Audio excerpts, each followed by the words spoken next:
Australian wool growers have reason to celebrate this Christmas, especially producers from Western Queensland.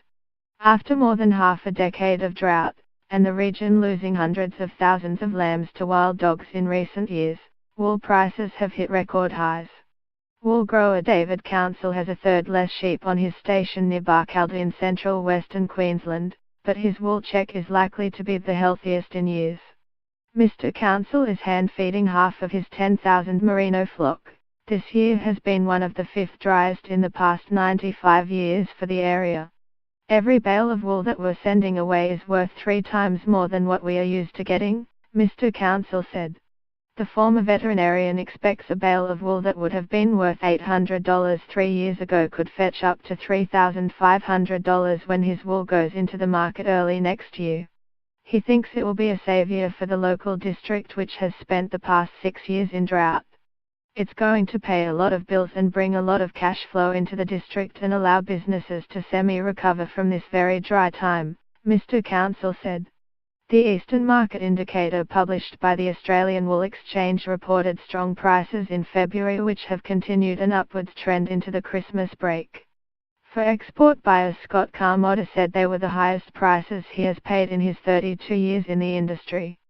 Individually there have been some wool types, particularly the superfine types, that have been better in the past, but at the moment as an all-industry we are hitting record levels, Mr. Carmotta said.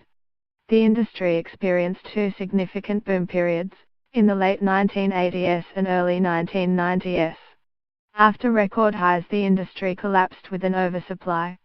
In the 1950s, prices surged when demand for wool to make uniforms for the Korean War saw Australia ride on the sheep's back.